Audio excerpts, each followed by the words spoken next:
Mr. President, distinguished colleagues, I will say to you that I have no questions, unlike some others. I'll just have a short statement and I'll be gone.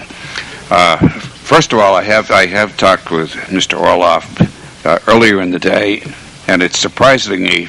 We don't exactly see things from the same perspective, but we saw the same story, and my story will parallel his very closely. The perspective from the surface, I'm sure, is far different from the perspective from a submarine, and if you account for those differences, we tell the same story. First of all, I'd like to comment that my name is Peterson, not Robinson, but I'll forgive you for that. I was a lieutenant at the time on one of the destroyers, USS Beale, which came in close proximity with his submarine. We had deployed in September of 1962 on a routine training mission.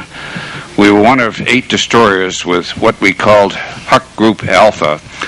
Huck is an unfortunate term which sounds very warlike because it stands for Hunter Killer Group, and I assure you I've never killed anybody or attempted to, and nor were we trying to on this particular day. We were hunting. We had no idea how many submarines are out there and who they belonged to, but that was our job, to hunt submarines, so that's what we did. In usual practice, the submarines were detected from the underwater surveillance system, underwater acoustics, which we call SOSUS. Frequently, they were passed off to patrol aircraft in order to localize, and then finally, when they got close to the Huck Group, they were picked up by usually aircraft from the Huck Group, from the carrier, and passed along. In this case, that's exactly the way it happened. The timing is just a little bit different, but we were past a contact from patrolling aircraft, and we detached a group of 4 destroyers was detached from the total of 8 with Randolph. 4 were sent to locate the submarine, and as he said, surround him, which is what we did. We circled basically at a range of about 3,000 yards, which was determined on our sonar capabilities. If we could have held contact at longer range, we probably would have stayed at longer range, but 3,000 yards is where we wound up. We did indeed, from that point, drop some signaling hand grenades, I would call them, signaling charges. We didn't even carry depth charges. I'm sure they sounded louder underwater and were probably alarming. There were aircraft in the vicinity who also could have been dropping what I would call a signaling charge, but it's not quite that. It's an echo ranging charge, so they can get a range from their passive sonar buoys.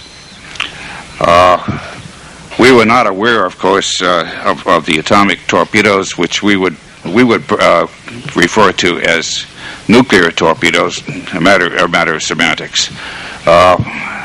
I suspect that we were aware that the Soviets had that capability, but we weren't at all sure we were up against that capability. I have a slight difference with my colleague on the time. I thought it was 8 p.m., he thought it was 4 a.m. Who knows? It was dark anyway. And about that time, the submarine did come to the surface with no hostile intent. Our rules of engagement at that point, from what I know, were don't shoot anybody unless they shoot at you first. That's our usual rules of engagement. I was junior enough, so I was not a decision maker. I was not a commander. There was a 2-star admiral out there who told us where to go and what to do. And I think the final comment I have, when my colleague referred to huge projectors, I think he's talking about very bright searchlights. I'm not sure that we agree on the terminology, but there was a lot of illumination. Once the submarine came to the surface on a course away from the United States, we kind of spread out and let her go. That's my recollection. Thank you.